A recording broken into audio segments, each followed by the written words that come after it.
Kazara diyor bir sapan taşı bir altın keseye değse ne taş bir kıymet kazanır ne kıymetten düşer kase. Onun için hiç taş atılmayacak kimselere bile taş atabilirler. Ayıplayabilirler. Bu taş atanların karakterini gösterir, aksettirir. Önemli olan insan kendi içinde Allah'la münasebetleri açısından bir kasenin içinde altın gibi olmalı. Önemli olan odur, altın gibi olmasıdır. Varsın taşlasınlar. Taşa altından bir şey bulaşmaz. Taş altına değmekle altın kıymetinden bir şey kaybetmez diyor. Şair bir hak dostu. Evet. Sabahki Kur'an dersinde de gördüm Peygamber'e sallallahu aleyhi ve sellem elfe merratin. Elfe merratin. Bilyon merratin. Şair diyorlar. Kahin diyorlar. Kur'an'a şiir nazarıyla bakıyorlar. Çok defa saygısızca bütün Enbiya-i İzam'a inne haza le sehrun mübin esatirul evvelin demişler. Hep sürekli o altın kaseler taş yağmuruna tutulmuş. Taş hışımına, taş dolusuna, yağmur rahmettir. Ama onlar kıymetten bir şey kaybetmemişler. İnsanlığın iftihar tablosu onca taşlanmasına rağmen vazifesinden hiç dur olmamış, ruhunun ufkuna yürürken de dünyada terakkisine artık mahal kalmadığından dolayı âlâ-i illiğine yükselmiş. Maiyeti ilahiye, Allah beraberliğine yükselmiş demek bu Celle Celaluhu. Evet. Demek ki bize çok şey düşüyor aslında. Hususiyle çok gaileli bir dönemde yaşıyoruz. Bir taraftan enaniyetler çok ileride. Icebergler gibi herkes öyle bir enaniyet taşıyor. 50 defa üzerlerine güneş doğsa, başlarından aşağıya sımsıcak şualar yağdırsa, erimeye hiç niyetleri yok. Ağızlarını her açtıklarında ama delaletin sarihiyle, ama iltizamiyle, ama iktizasıyla, ama işaretiyle hep kendilerinden söz etmek istiyorlar. Bütün delaletin delaletleri benden bahsetmeli falan diyorlar. Var ya Türk atasözü, gözün üstünde kaşın var dedirtmiyorlar. Bir taraftan enaniyet böylesine çok ileride. Bir taraftan bütün terbiye müesseseleri yıkılıp gittiğinden biz de terbiye yetimi bir millet haline geldik. Terbiye yitirdik, terbiyenin yetimleri haline geldik. Bu da ayrı bir mesele. Onun için ağzını açan herkes hemen orada enaniyet adına o tabirlerle mesele ifade etmek istemem.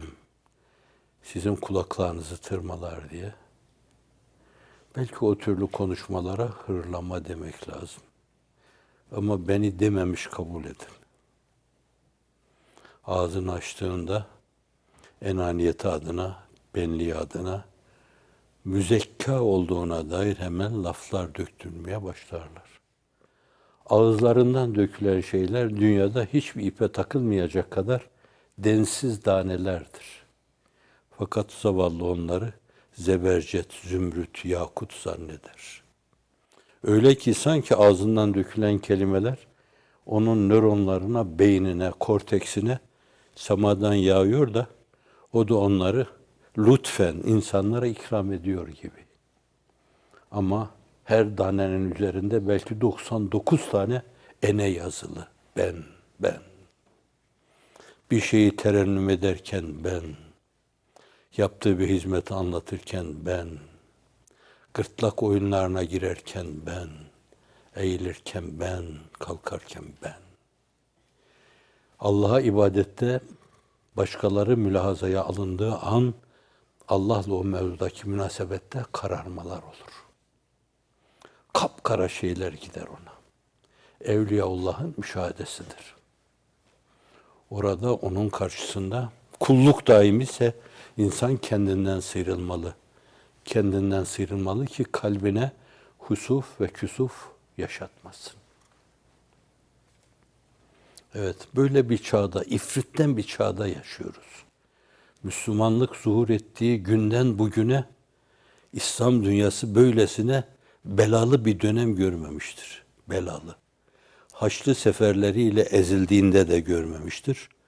Moğol işgalleriyle darmadağınık edildiği zaman da görmemiştir. İslam dünyası böyle perişaniyetlerle hiçbir zaman zebun olmamıştır. Haya sıyrılmış gitmiş öyle yüzsüzlük her yerde. Ne çirkin yüzleri örtermiş meğer o incecik perde. Vefa yok, ahd-ı hürmet hiç. Emanet lafzı bir medlul, yalan raiç, hiyanet mültezem, her yerde hak meçhul. Ne tüyler ürperir ya Rab, ne korkunç inkılap olmuş. Ne din kalmış ne iman, din harap, iman serap olmuş. Akif, rahmetullahi aleyh rahmeten vasiaten. Kağın kendi dünyamız itibariyle resmini çiziyor, fotoğrafını ortaya koyuyor. Eğer onu öyle görmezsek zaten içimizde düzelme adına bir azim de oluşmaz, bir cehd de oluşmaz.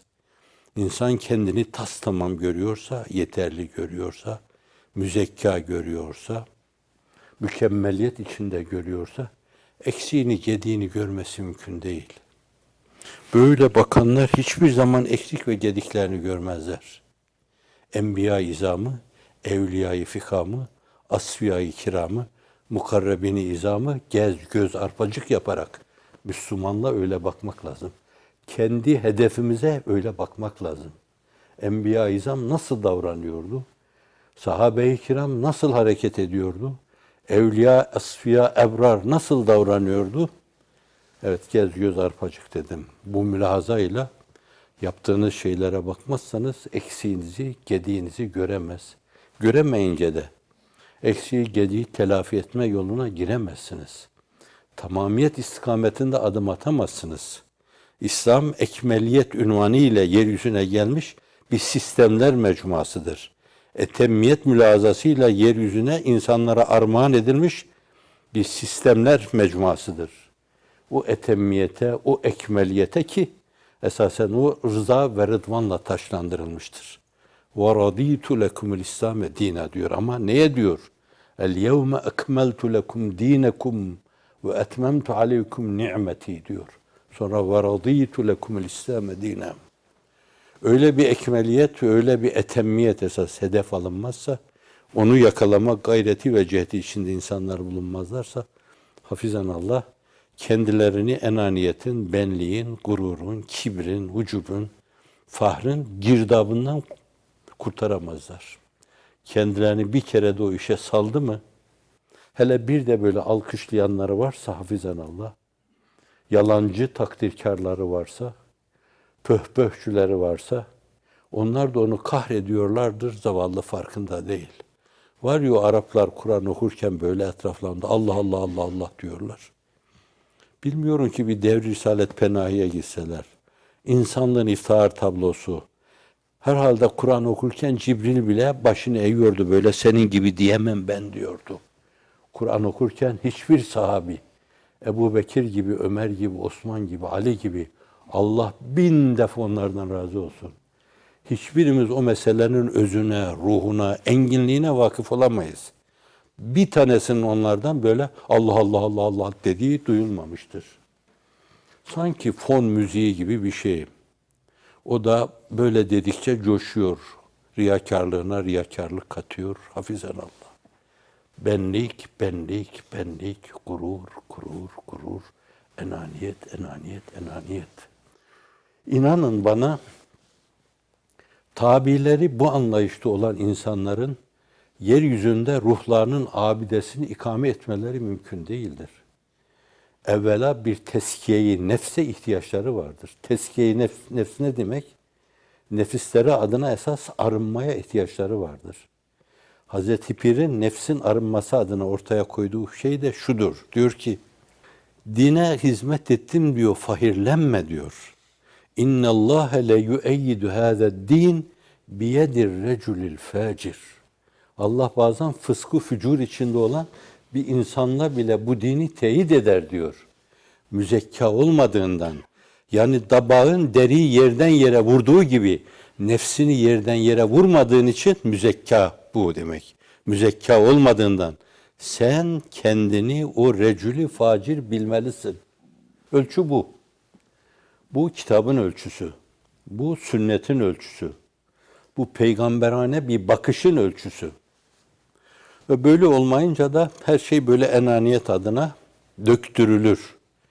Enaniyet nesebi gayri sahih, enaniyet tavırları doğurur.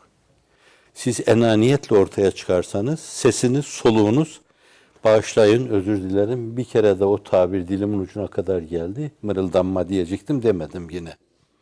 Sen onu seslendirirsen, hafizan Allah, o da nesebi gayri sahih, enaniyet hırıltıları meydana getirir. Hale aleme baktığınız zaman, çarşının, pazarın, sokağın, meydanların bu türlü hırıltılarla inlediğini göreceksiniz. O onun enaniyetine dokunuyor, o da onun enaniyetine dokunuyor. Var mı bunların içinde? Çok teşekkür ederim. Hazreti Pir'in dediği gibi, koynumdaki yılanı, akrebi haber verene teşekkür ederim diyen birisi.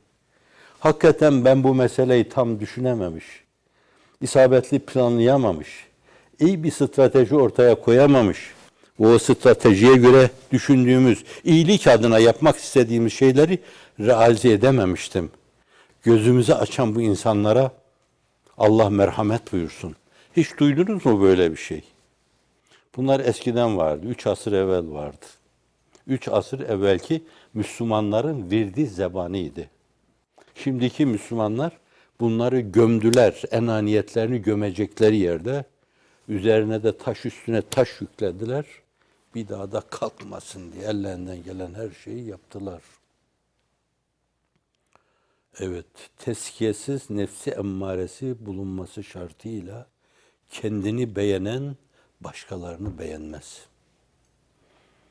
Başkaları da onu beğenmez, o da onu beğenmez.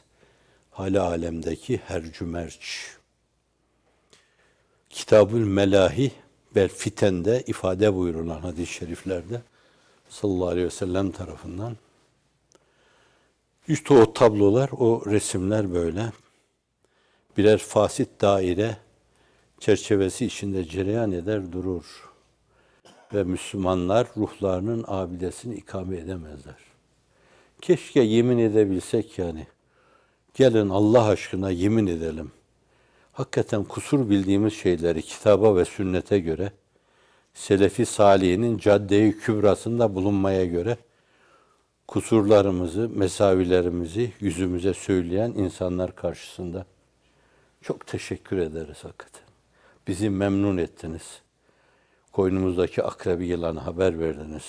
Ya haber vermeseydiniz o miret bizi ısıracaktı. Evet. Kendimizi bu duruma göre ayarlayalım. Yoksa hiç farkına varmadan önümüzde batanlar gibi biz de batar gideriz. Kaldırmaya çalıştığımız şeyi de batırırız. İmar etmeye, restore etmeye çalıştığımız şeyi de yıkarız. Bir kere daha yıkarız hafizan Allah. Ve sonra bir asır ister. Kim bilir arkadan gelecek nesiller nelerse. Onun için biraz ümitli, biraz da ümitsiz Eşref Edip Bey'le bir mülakat yaptığında bunca güzel oluşumlar var, ümit var değil misiniz? Hazret şöyle temkinli bir şeyde bulunur. Bütün ümitsiz değilim der. Bütün ümitsiz değilim. Oysa ki yer yer günümüzdeki nesillere sizin gibi değil de benim gibi densizlere bakarak belki evet, ey mezarı mütarik bedbahtlar, gelen neslin önünde durmayın, çekilin. Mezar sizi bekliyor. Ta kainat üzerinde hakaik-i Kur'aniyeyi temmevüç saz edecek olan nesli cedid gelsin. Hep bir nesli cedid rüyası görmüş.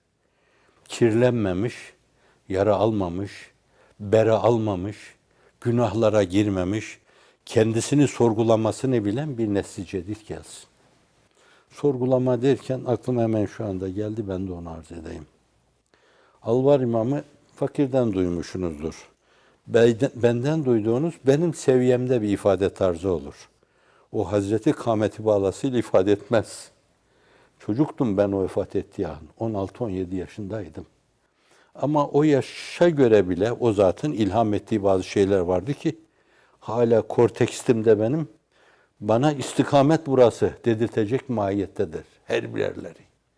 Bakışı, konuşması, el ayak hareketleri benim gibi kaba tavırları yoktu.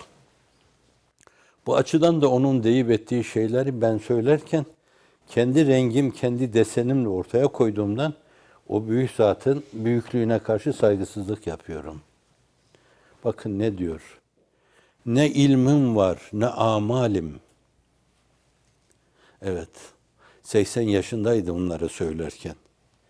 Bu küfrevilerin ve aynı zamanda Kadiri olarak da Şeyh Nicari'nin, Şeyh Hamza'nın önemli halifelerinden, doğuyu bir yönüyle aydınlatan, önemli hem bir Nakşi hem bir Kadiri piri, muganıydı yani.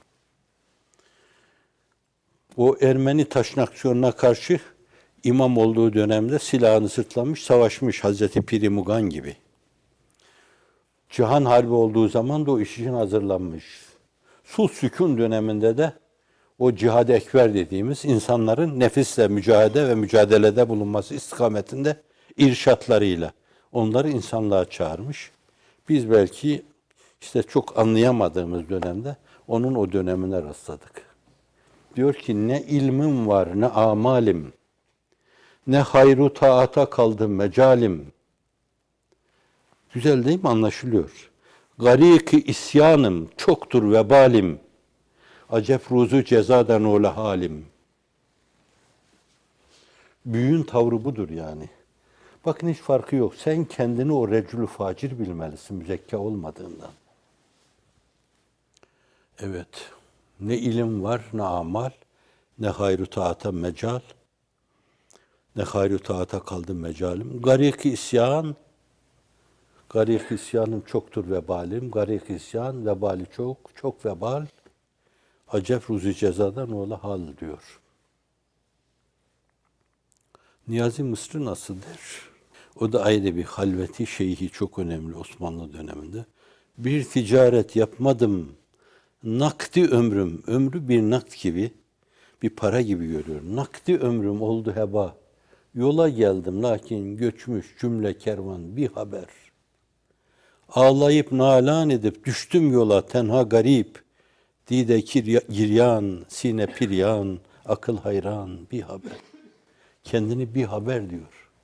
Hiçbir şey anlamamış, densiz bir insan gibi görüyor.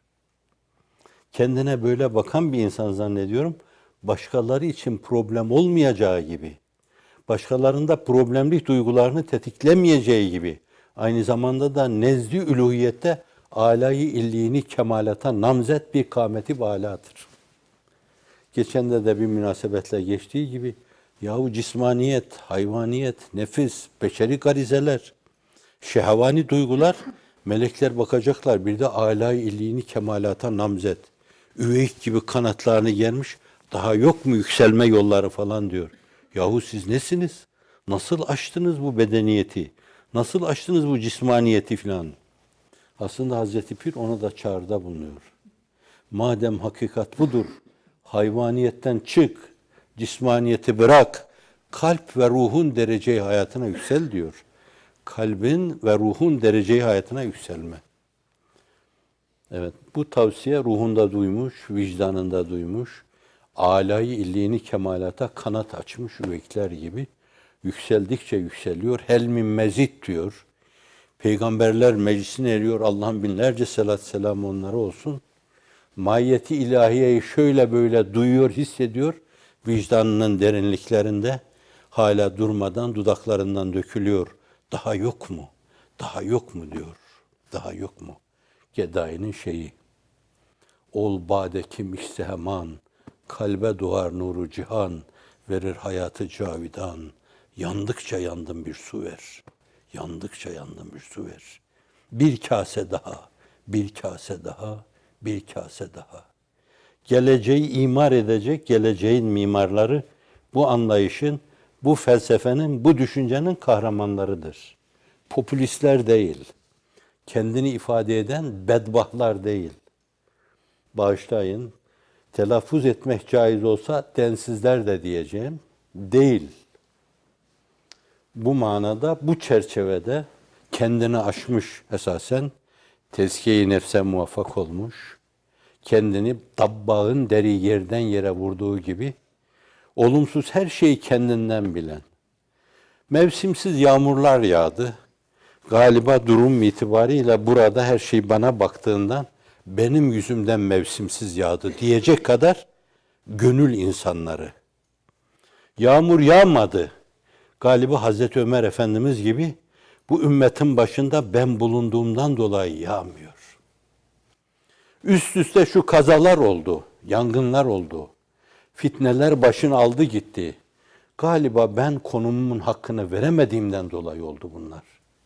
Diyecek kadar yürekli, baba yiğit, Allah'la münasebeti sağlam, dipdiri insanlar.